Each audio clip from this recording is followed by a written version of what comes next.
The Horse Soldiers, ODA 595, the first American answer in Afghanistan. America did not ask for this war. It was delivered in fire, steel, and silence on a clear September morning.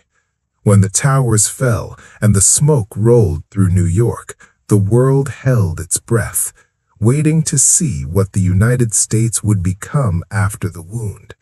History has shown that moments like this define nations, and in October of 2001, America chose resolve.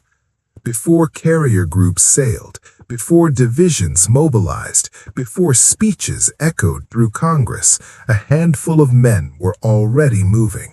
No flags, no headlines, no applause, just orders passed quietly through secure channels. Their destination was Afghanistan. Their mission was simple in words and terrifying in reality. Find the enemy, break his sanctuary, and open the gates of war. They were Operational Detachment Alpha 595, Green Berets of the United States Special Forces, and they would become known to history as the Horse Soldiers.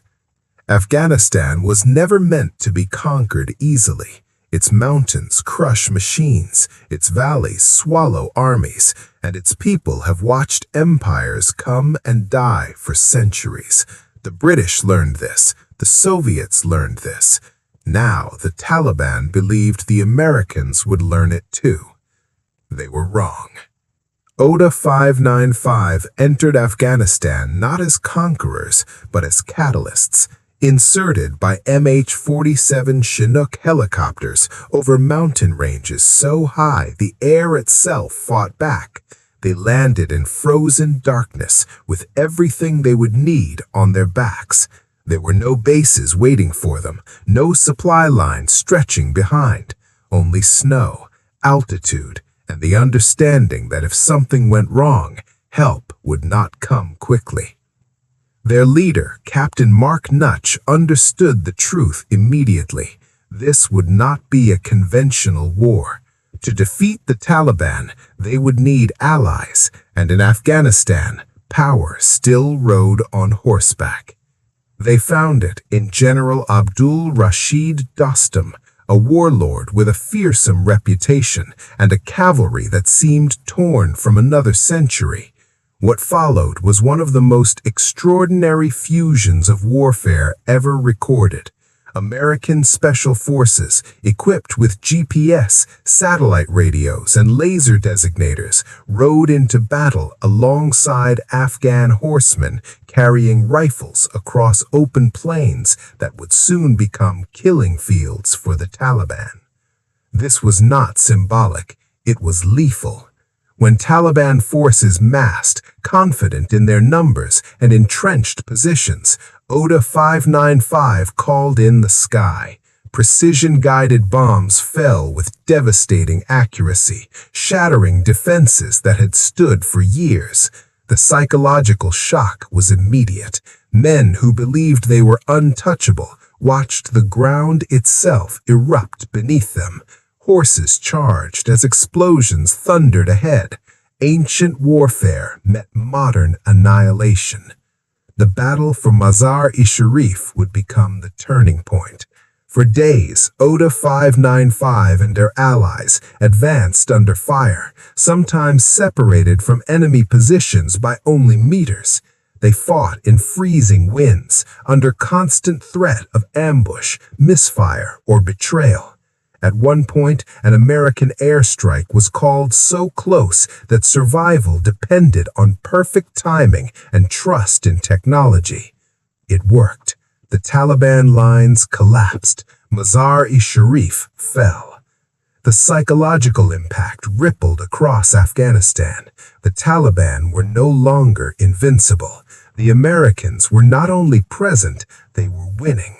Word spread fast. Northern Alliance forces surged forward. Taliban commanders fled.